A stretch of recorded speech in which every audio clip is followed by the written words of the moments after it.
नमस्कार विद्यार्थी मित्रों, आजना विडियो लेक्चर में आपनु स्वागत है। मित्रों, तीजू और चौथु चैप्टर पूर्ण कर्या बाद आज आपणे पांचमा चैप्टरनी शुभ शुरुआत करवानी छे अने पांचमा चैप्टरनुं नाम छे गतिना नियमों।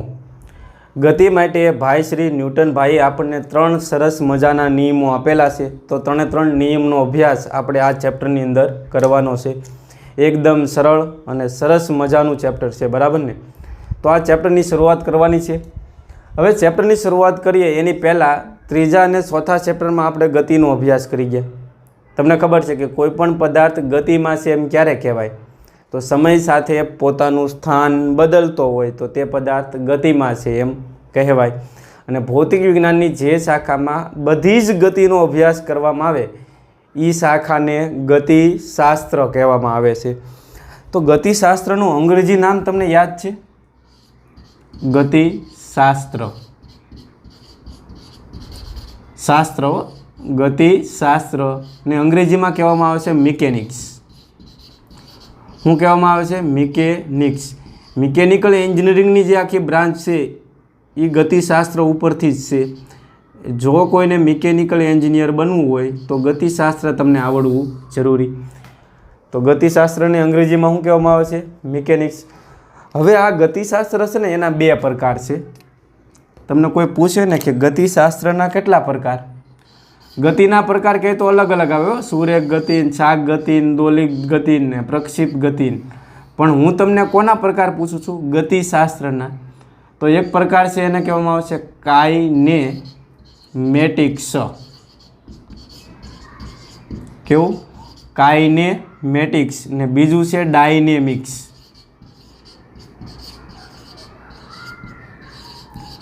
काइनेमेटिक्स अने बीजू छे डायनेमिक्स। गतिशास्त्रना बे प्रकार, काइनेमेटिक्स अने डायनेमिक्स। तो काइनेमेटिक्स कोने कहेवाय? तो काइनेमेटिक्सनी हूँ व्याख्या बोलूँ, शांत मगजे सांभळजो, तमने एमां बधुंय समजाई जशे। भौतिक विज्ञाननी जे शाखामां गतिनो अभ्यास, गति उद्भववानुं कारण वगर करवामां आवे तेने काइनेमेटिक्स कहेवामां आवे। दाखला तरीके एक ट्रेननी गति ध्यान में ल्यो कि ट्रेननी गति उद्भववानुं कारण तमारे ध्यान में नथी लेवानुं ने एमणाम एनो अभ्यास करवानो छे। एमणाम एटले ट्रेन केटली झड़पथी गति करे छे, ट्रेन केटला प्रवेगथी गति करे छे, ट्रेन केटला समय एक स्टेशनथी बीजा स्टेशने पहोंचशे। पण आ बधा अभ्यास करवानो छे। ट्रेन एटला समयमां केटलुं अंतर कापशे ए बधोय अभ्यास करवानो छे। पण ट्रेननुं गति उद्भववानुं कारण शुं छे एमां आपणे जवानुं नथी। रस्ता में कोई भाई हाल्या जता होय, बराबर ने, कूतरो शांतिथी बैठो होय ने भाई पत्थर मारे तो थोड़ी वार पछी तमने खबर पड़े कि भाई आगळ होय ने कूतरो पाछळ होय। तो काइनेमेटिक्स वाळा जो बैठा होय तो शुं अभ्यास करशे कि भाई ने गति उद्भववानुं कारण शुं ई ध्यान में नहीं ले। भाई केटली झड़पथी गति करे, केटली प्रवेगथी गति करे, ई बधोय अभ्यास करशे। पण जो डायनेमिक्स वाळा होय तो शुं विचारशे कि भाई ने गति उद्भववानुं कारण शुं, तो तरत आत्ममंथन करशे कि नहीं पाछळ कूतरो पड्यो लागे। तो डायनेमिक्सनी अंदर शुं तमारे ध्यान में लेवानुं? गति उद्भववानुं कारण शुं। अने काइनेमेटिक्स में गति उद्भववानुं कारण ध्यान में लेवानुं नहीं। पंखो उपर फरतो होय तो काइनेमेटिक्स वाळाने ई विचार नहीं करे कि पंखाने गति थवानुं कारण शुं। पंखो केटली कोणीय झड़पथी भ्रमण करे, केटली रेखीय झड़पथी भ्रमण करशे, आ बधो अभ्यास करशे काइनेमेटिक्स वाळा। पण पंखानी गति उद्भववानुं कारण ध्यान में लेशे नहीं। જ્યારે ડાયનેમિક્સમાં તમે અભ્યાસ કરતા હો તો ડાયનેમિક્સમાં આપણે એ વિચારવું પડશે કે પંખાની ગતિ ઉદ્ભવવાનું કારણ શું।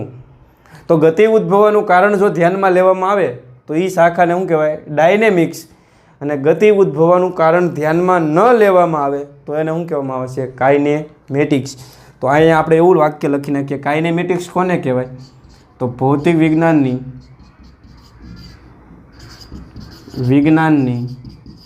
જે શાખામાં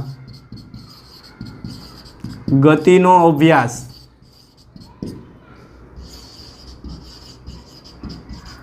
गति उद्भववानुं कारण वगर करवामां आवे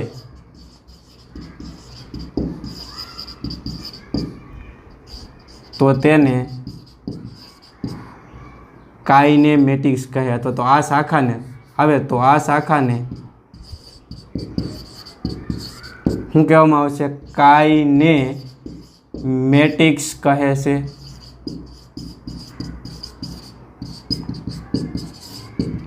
અને ડાયનેમિક્સની વ્યાખ્યા શું આવશે? તો ભૌતિક વિજ્ઞાનની જે શાખામાં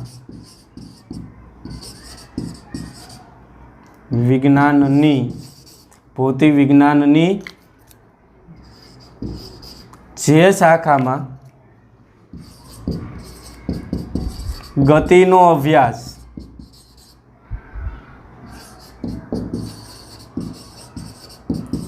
ગતિ ઉદ્ભવવાનું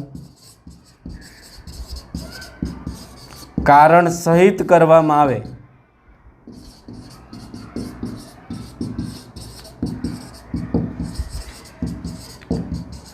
તો તે શાખાને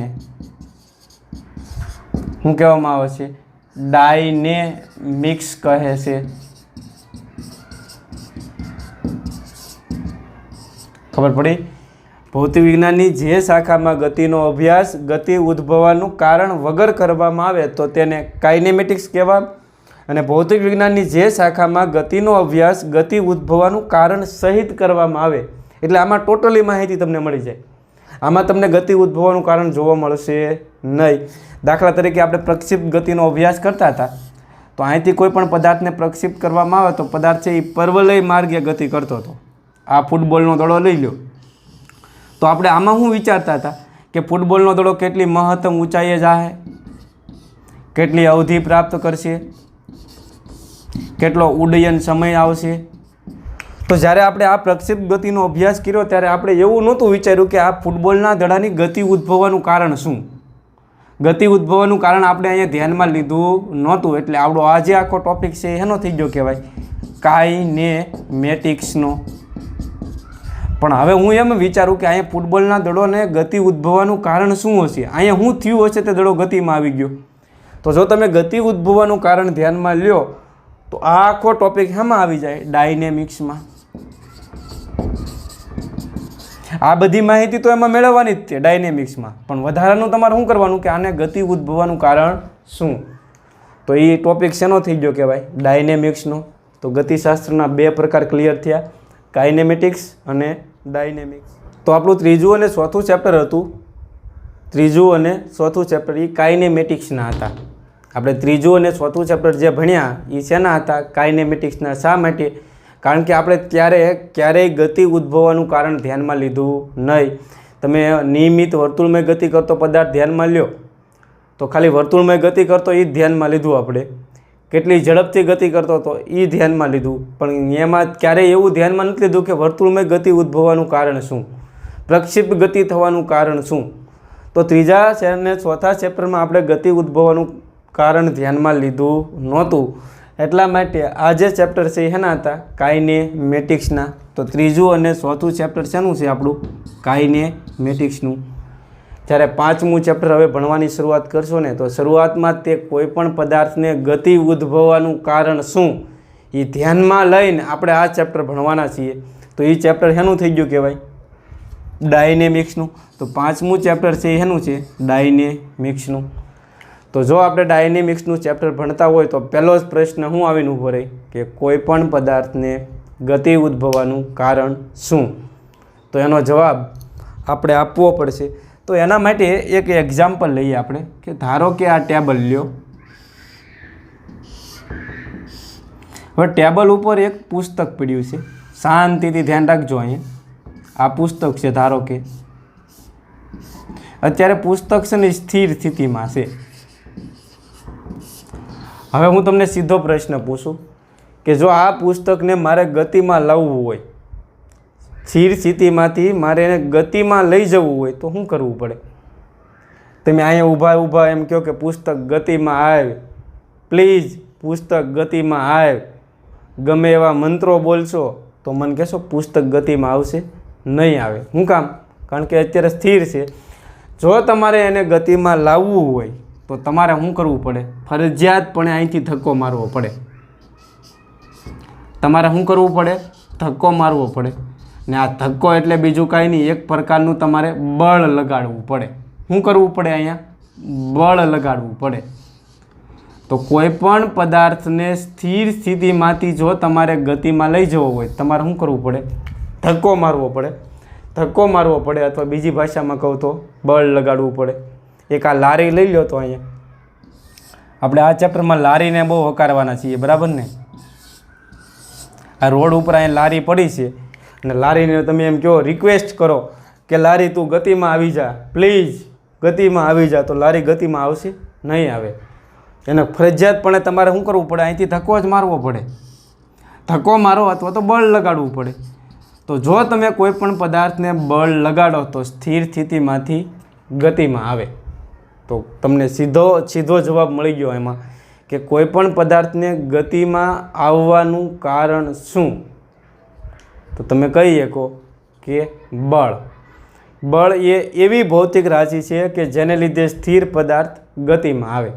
કોઈ ભાઈ છે એ શાંતિથી ઊભો છે, બરાબર ને? અદબવાળી આંખો બંધ કરીને ઊભો છે ને અચાનક પાછળથી એક બીજો ભાઈ આવે અને એને સીધો ધક્કો મારે, તો મને કહેશો એ ભાઈની હાલત શું થશે? ભાઈ છે એ સ્થિર રહેવાનો છે, ગતિમાં આવશે? તો તમને ખબર છે કે એ ભાઈ છે એ ગતિમાં આવી જાય. શા માટે? કારણ કે ઓલે પાછળથી ધક્કો માર્યો અથવા તો બળ લગાડ્યું. તો બળને લીધે શું થાય? કોઈ પણ પદાર્થ સ્થિર સ્થિતિમાંથી ગતિમાં આવી જાય. તો કોઈ પણ પદાર્થની અંદર ગતિ ઉદ્ભવવાનું કારણ શું? તો કે બળ. બળને અંગ્રેજીમાં કહેવામાં આવે છે ફોર્સ. તો આ ચેપ્ટરમાં આપણે બળ વિશેનો જ અભ્યાસ કરવાનો. તો શરૂઆતમાં આપણે એવું જાણ્યું કે કોઈ પણ પદાર્થને સ્થિર સ્થિતિમાંથી ગતિમાં લઈ જવા માટે શું કરવું પડે? કયો? બળ લગાડવું પડે. તો લખીએ, કોઈ પદાર્થને સ્થિર સ્થિતિમાંથી ગતિમાં લઈ જવા માટે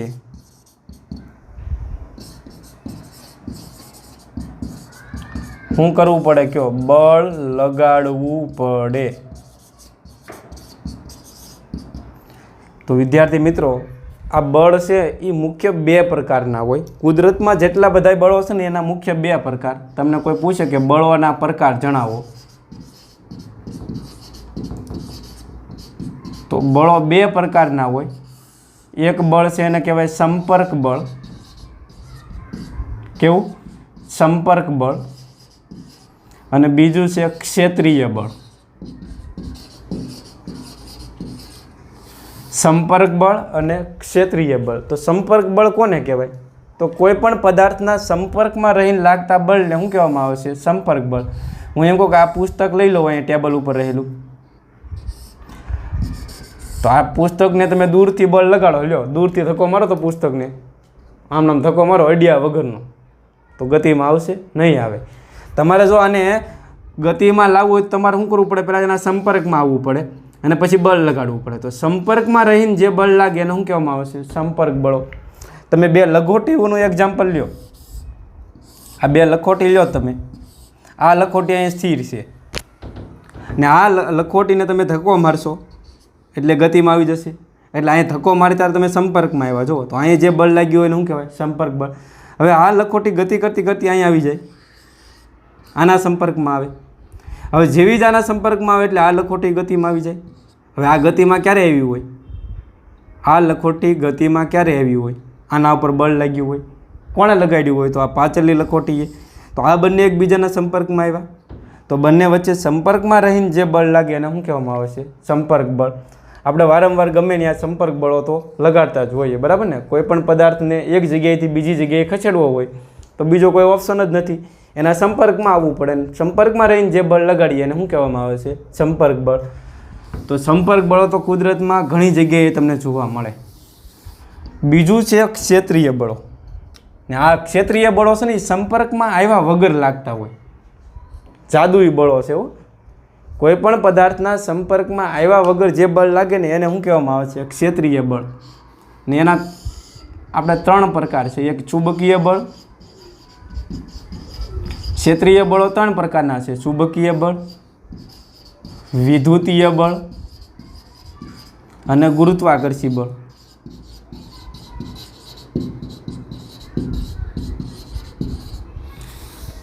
તો ક્ષેત્રીય બળ પહેલું સમજવાનો પ્રયત્ન કરીએ. કુદરતમાં ત્રણ ક્ષેત્રીય બળો છે: ચુંબકીય બળ, વિદ્યુતીય બળ અને ગુરુત્વાકર્ષી બળ.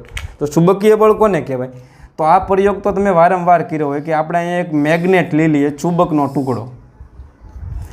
આપણે એક ગજો ચુંબક લઈએ ટૂંકમાં, તો આ એનો N ધ્રુવ હોય અને આ S ધ્રુવ હોય. તો આ ચુંબક છે ને એ પોતે પોતાની આસપાસના વિસ્તારમાં ચુંબકીય ક્ષેત્ર ઉત્પન્ન કરે. શું ઉત્પન્ન કરે? ચુંબકીય ક્ષેત્ર. 8, 9, 10માં તમે આવું કદાચ ભણ્યા હો તો આવડો આજે આટલો વિસ્તાર થઈ ગયો ને, ચુંબકની આસપાસનો આટલો વિસ્તાર, એને એનું ચુંબકીય ક્ષેત્ર કહેવાય. હવે તમે અહીંયા એક લોખંડની ખીલી મૂકી દો. હવે તમારે વિચારવાનું છે આ લોખંડની ખીલી છે ક્યાં જવાની છે.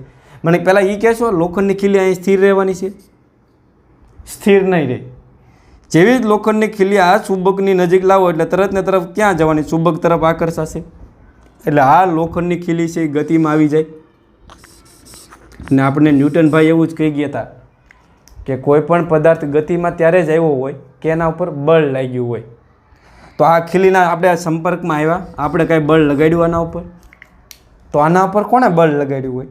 આપણા મેગ્નેટે, આ ચુંબકે બળ લગાડ્યું હોય. અને ચુંબક છે એ પાછો આના સંપર્કમાં આવ્યું, આને પકડવા ગયો, ચુંબકનો અહીંથી હાથ બહાર નીકળ્યો અને પછી આને પકડીને ખેંચી લીધો હોય એવું બને. તો અત્યારે બંને વચ્ચે સંપર્ક નથી, છતાં બંને વચ્ચે બળ લાગે. તો આ જે બળ લાગે ને એને શું કહેવામાં આવે છે? ચુંબકીય બળ. હવે હું એમ કહું કે આપણે આ ખીલીને હું અહીંયા રાખી દઉં થોડીક દૂર, તો આના તરફ આકર્ષાશે? આ ચુંબકની નજીક જવાની છે? નહીં જાય. શું કામ? કારણ કે એના ચુંબકીય ક્ષેત્રની બહાર છે. પણ જો તમે ચુંબકના ટુકડાને થોડોક નજીક લાવો અથવા ખીલીને તમે નજીક લઈ જાઓ એટલે તરત આ બંને વચ્ચે ચુંબકીય બળ લાગતું હોય. કયું બળ? ચુંબકીય બળને. એને લીધે લોખંડની ખીલી છે આના તરફ આકર્ષાય. તો ચુંબક દ્વારા આના ઉપર જે બળ લાગે ને એને શું કહેવામાં આવે છે? ચુંબકીય બળ. બે ચુંબકના બે ટુકડા લઈ લો તમે, આ N ધ્રુવ અને આ S ધ્રુવ, આ S ધ્રુવ અને આ N ધ્રુવ. તો આવું કદાચ તમે સાંભળ્યું હશે કે બંને SS ધ્રુવ એકબીજાને નજીક લાવવામાં આવે તો બંને વચ્ચે અપાકર્ષણ થાય. એટલે આવડો આ ટુકડો આમ જશે ને આ ટુકડો છે આમ જશે. તો આ બંને ગતિમાં ક્યારે આવ્યા હોય? બંને વચ્ચે કંઈક બળ લાગ્યું હોય. આપણે તો બળ લગાડ્યું નથી. તો એનો મતલબ એમ થાય કે આ બંને વચ્ચે જે બળ લાગે એ બળને શું કહેવામાં આવે છે? ચુંબકીય બળ. ને સંપર્કમાં આવ્યા વગર લાગે તો આવા બળને શું કહેવામાં આવે છે? ચુંબકીય બળ. ને આને ક્ષેત્રીય બળ શું કામ કીધું? કારણ કે અહીંયા ચુંબકીય ક્ષેત્ર ઉત્પન્ન થયું. જુઓ, ચુંબકીય ક્ષેત્રની અંદર જો ખીલી આવી જાય તો એના ઉપર બળ લાગે. ચુંબકીય ક્ષેત્રની જો બહાર હોય તો એના ઉપર બળ લાગશે નહીં. તો કોઈ પણ પદાર્થ ક્ષેત્રમાં આવી જાય, બરાબર ને, અત્યારે ચુંબકીય ક્ષેત્રમાં આવી ગયો એટલે એના ઉપર બળ લાગશે. એટલે આ બળને શું કહેવામાં આવશે? ચુંબકીય બળ.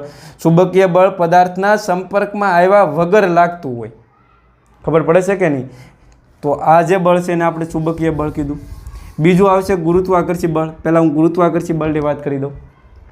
તમને ખબર છે આ પૃથ્વી લીલી, આપણે આ પૃથ્વીનો ગોળો, આ પૃથ્વીની સપાટી છે, એના ઉપર આપણે રહીએ છીએ. હવે પૃથ્વી છે ને એ પોતાના દળને કારણે ગુરુત્વાકર્ષી ક્ષેત્ર ઉત્પન્ન કરે. આ કેમ? ચુંબક પોતે ચુંબકીય ક્ષેત્ર ઉત્પન્ન કરે. એ જ રીતે પૃથ્વી પોતાની આસપાસ ગુરુત્વાકર્ષી ક્ષેત્ર ઉત્પન્ન કરે. દેખાય નહીં આપણને પણ અનુભવીએ કે ખરા. નકર પાછા કે આવા લીટા તો દેખાતા નથી આપણને, પણ ખાલી સમજવા માટે એવું વિચારીએ કે આ ચુંબકીય ક્ષેત્ર નહીં પણ શું છે? ગુરુત્વાકર્ષી ક્ષેત્ર છે. હવે શું થાય છે સાંભળજો. આ પૃથ્વીનો ગોળો છે, બરાબર ને, આ સપાટી ઉપર આપણે અહીં રહીએ છીએ. અહીંયા એક મેં M દળનો પદાર્થ મૂક્યો તો પદાર્થ ક્યાં જવાનો? અહીંયા સ્થિર રહેશે, ઉપર જશે કે નીચે આવશે? તો કે નીચે આવશે. બધાને ખબર છે. તો નીચે ક્યારે જ આવ્યો હોય કે એના ઉપર એક બળ લાગ્યું હોય ને એ બળને આપણે શું કીધું છે? ગુરુત્વાકર્ષી બળ. તો આ પદાર્થ ઉપર ગુરુત્વાકર્ષી બળ લગાડે કોણ? તો કે પૃથ્વી. તો પૃથ્વી હું આના સંપર્કમાં આવી છે. પૃથ્વી એના પેટાળમાંથી હાથ બહાર કાઢીને પકડીને પોતાના તરફ ખેંચે છે. પૃથ્વી આના સંપર્કમાં નથી આવતી છતાં પણ બળ લગાડે છે. તો આવડું આ જે બળ છે એને શું કહેવામાં આવશે? ગુરુત્વાકર્ષી બળ. ને અહીંયા આજુબાજુના વિસ્તારમાં શું ઉત્પન્ન થયું? ગુરુત્વાકર્ષી ક્ષેત્ર. હવે જો ગુરુત્વાકર્ષી ક્ષેત્રની બહાર હોય પદાર્થ, સપોઝ અહીંયા હોય, તો પૃથ્વી છે એને પોતાના તરફ ખેંચી નહીં શકે. એટલે આ પદાર્થ છે ને અહીંયા તરતો હશે, જેને આપણે શૂન્ય અવકાશ કહીએ છીએ, કારણ કે ગુરુત્વાકર્ષી ક્ષેત્રની બહાર ગયો. હવે જો પદાર્થ અહીંયા હોય તો તરત પૃથ્વી પોતાના તરફ ખેંચી લે. તો અહીંયા જુઓ તો ગુરુત્વાકર્ષી ક્ષેત્રની અંદર જે બળ લાગે એને શું કહેવામાં આવે છે? ગુરુત્વાકર્ષી બળ. અને વિદ્યુતીય બળની વાત કરીએ આપણે તો કદાચ તમે આવો અનુભવ કર્યો હોય છે કે કોરા માથાના વાળ હોય, માથાના કોરા વાળ હોય એની હારે તમે દાંતિયો ઘસો અને પછી એ દાંતિયાને તમે કાગળના ટુકડાની નજીક લઈ જાઓ તો કાગળનો ટુકડો એના તરફ આકર્ષાય. તમે આવું જોયું હશે. તો એનું કારણ શું છે? કારણ કે જ્યારે તમે દાંતિયો માથામાં ઘસશો ને એટલે આના ઉપર વિદ્યુત ભાર પ્રેરિત થાય. હું સપોઝ આવડો આ જે દાંતિયો છે ને એ ઋણ વિદ્યુત ભારિત થયો ને આ કાગળનો ટુકડો ધન વિદ્યુત ભારિત છે. વિદ્યુત ભારો વિશેની માહિતી તમને ખબર ન હોય પણ જસ્ટ અત્યારે સમજવા માટે, તો આ ધન વિદ્યુત ભાર અને ઋણ વિદ્યુત ભાર વચ્ચે આકર્ષણ થતું હોય. શું થતું હોય? ને એને લીધે છે આપણો આ કાગળનો ટુકડો છે એના તરફ આકર્ષાય. તો આ વિદ્યુત ભારો છે ને એ પોતાની આસપાસ વિદ્યુત ક્ષેત્ર ઉત્પન્ન કરે અને વિદ્યુત ક્ષેત્રની અંદર જો આ વિદ્યુત ભાર આવી જાય એટલે કે કાગળનો ટુકડો આવી જાય તેના ઉપર બળ લાગે. તો આ પણ બંને એકબીજાના સંપર્કમાં નથી આવ્યા જો, છતાં એકબીજા ઉપર બળ લાગે છે. તો આ જે બળ છે એને શું કહેવામાં આવે છે? વિદ્યુતીય બળ. આપણે બધા જ ચેપ્ટરો છે, બધા જ બળો છે એ ડિટેલમાં સમજવાના છે. ચુંબકીય બળ 12મા ધોરણમાં ભણવાના છીએ, વિદ્યુતીય બળ 12મા ધોરણમાં ભણવાના છીએ અને ગુરુત્વાકર્ષી બળ આપણે 11મા ધોરણમાં ભણવાના છીએ. પણ અત્યારે શરૂઆતના લેવલે તમને એટલું યાદ રહી જવું જોઈએ કે કુદરતમાં ક્ષેત્રીય બળો 3 પ્રકારના છે: ચુંબકીય બળ, વિદ્યુતીય બળ અને ગુરુત્વાકર્ષી બળ. ચુંબકીય બળ કોના દ્વારા લાગતું હોય? તો કે ચુંબક દ્વારા. ગુરુત્વાકર્ષી બળ કોના દ્વારા લાગતું હોય? તો કે પૃથ્વી દ્વારા. અને વિદ્યુતીય બળ કોના દ્વારા લાગતું હોય? તો વિદ્યુત ભારો દ્વારા. કોના દ્વારા? વિદ્યુત ભારો દ્વારા. તો બળોના પ્રકાર. તો હવે લેક્ચરના અંતમાં આપણે એક નાનો એવો ટોપિક જેનું નામ છે વેગમાન. વેગમાન વિશેની માહિતી મેળવવાની છે. વેગમાન નામની ભૌતિક રાશિ આપણે વ્યાખ્યાયિત કરવાની છે. જેમ શરૂઆતમાં યાદ કરો, સ્થાનાંતર ભણ્યા, પથ લંબાઈ ભણ્યા, વેગ ભણ્યા, પ્રવેગ ભણ્યા, કેન્દ્રગામી પ્રવેગ ભણ્યા. જેમ અલગ અલગ ભૌતિક રાશિ ત્રીજા અને ચોથા ચેપ્ટરમાં વ્યાખ્યાયિત કરી એમ 5મા ચેપ્ટરની પહેલી ભૌતિક રાશિ છે એનું નામ છે વેગમાન. વેગમાનને અંગ્રેજીમાં મોમેન્ટમ કહેવાય પણ આપણે એને દર્શાવશું પી વડે. તો વેગમાન કોને કહેવાય? તો યાદ રાખજો, ધારો કે આપણે એક એમ દળનો પદાર્થ લઈએ, આ એક વાહન ધ્યાનમાં લ્યો, તો આ વાહનનું દળ લઈ લઈએ આપણે એમ, અને આ વાહન છે ને વી જેટલા વેગથી ગતિ કરે. તો આ વાહનનું દળ એમ અને એનો વેગ વી નો ગુણાકાર કરો ને પછી જે ભૌતિક રાશિ મળે ને એને કહેવામાં આવે છે વેગમાન. વેગમાનને શેના વડે દર્શાવશું આપણે? પી વડે. વેગ તો હતો જ તે, એને માન આપી દેવાનું. માન એટલે દળ વડે ગુણવાનું. તો સૂત્ર યાદ રહી જાય, પાન બરાબર માવો કોઈ દી નો ખાવો. પી બરાબર સૂત્ર શું યાદ રાખશો? એમ ઇન્ટુ વી. પાન બરાબર માવો. આ પી એટલે શું છે? તો કે પાન નહીં, હું વેગમાન. કેવું? વેગમાન. પી બરાબર સૂત્ર શું થાય? ગમે ત્યારે વેગમાન ભૂલાઈ જાય ને તો વેગને માન આપી દેવાનું. માન એટલે એમ વડે ગુણ નાખવાનું એટલે તમને વેગમાન મળી જાય. તો એની વ્યાખ્યા લખતા આવડશે? પદાર્થના દળ અને વેગના ગુણાકારને પદાર્થનું દળ એમ અને વેગ વીના ગુણાકારને શું કહેવામાં આવે છે? વેગમાન કહે છે. તો વેગમાનનું સૂત્ર યાદ રહી જાય, પી બરાબર એમ ઇન્ટુ વી. અચ્છા, તમને આનો એસઆઈ એકમ કહે તો તમને ખબર છે દળનો એકમ શું થાય? દળનો એકમ થાય કિલોગ્રામ અને વેગનો એકમ શું થાય? મીટર પ્રતિ સેકન્ડ. દળનો એકમ કિલોગ્રામ અને વેગનો એકમ શું થાય? મીટર પ્રતિ સેકન્ડ. તો વેગમાનનો એસઆઈ એકમ શું આવશે? કિલોગ્રામ મીટર પ્રતિ સેકન્ડ. અથવા બીજો એકમ થાય ન્યૂટન ઇન્ટુ સેકન્ડ. એ આપણને આવતા લેક્ચરમાં ખબર પડી જાય કે ન્યૂટન ઇન્ટુ સેકન્ડ કઈ રીતે આવ્યું. પણ આ કઈ રીતે આવ્યું ખબર પડી. દળનો એકમ કિલોગ્રામ અને વેગનો એકમ મીટર પ્રતિ સેકન્ડ. હવે વેગમાન છે ને એ સદિશ રાશિ છે. કેવી રાશિ છે? સદિશ રાશિ. કારણ કે એને દિશા હોય. તો વેગમાનની દિશા કઈ હોય? તો જે દિશામાં વેગ હોય ને એ જ દિશામાં એનું વેગમાન હોય. દાખલા તરીકે કોઈ કણનો વેગ ઉત્તર દિશામાં છે તો એનું વેગમાન પણ કઈ દિશામાં હોય? ઉત્તર દિશામાં. કોઈ કણનો વેગ છે એ ધન એક્સ દિશામાં છે તો એનું વેગમાન એ કઈ દિશામાં હોય? ધન એક્સ દિશામાં. તો વેગમાન કેવી રાશિ છે? સદિશ રાશિ છે.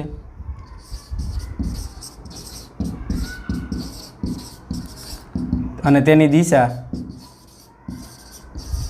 વેગની દિશામાં હોય. યાદ રાખજો, વેગની દિશામાં હોય. હવે તમને આવો પ્રશ્ન પૂછે કે એક સાયકલ છે એનું દળ તમને આપી દે 50 કિલોગ્રામ અને સાયકલ છે એ 10 કિલોમીટર પ્રતિ કલાકની ઝડપથી ગતિ કરે, 10 મીટર પ્રતિ સેકન્ડની ઝડપથી ગતિ કરે એમ લઈએ આપણે. સાયકલ 10 મીટર પ્રતિ સેકન્ડની ઝડપથી ગતિ કરે એટલે વી આપી દીધું કહેવાય. તો આનું વેગમાન ગણતા આવડે તો શું કરશો કયો? પી બરાબર એમ વી. એમ બરાબર મૂકી દો 50 અને વી બરાબર મૂકી દો 10. તો 50 ગુણ્યા 10 એટલે 500 થશે. એકમ ભૂલવાનો નહીં, કિલોગ્રામ મીટર પ્રતિ સેકન્ડ. તો આપણે આજે વેગમાનને અટકીએ. આવતા લેક્ચરમાં ન્યૂટનના ગતિનો પહેલો અને બીજો નિયમ આપણે સમજવાનો છે. તો અહીંયા સુધીનું ચિત્ર ક્લિયર થયું. વેગમાનનું સૂત્ર ખાસ યાદ રાખજો, પાન બરાબર માવો. એનો એસઆઈ એકમ યાદ રાખજો અને સદિશ રાશિ છે અને એની દિશા કઈ હોય? વેગની દિશામાં.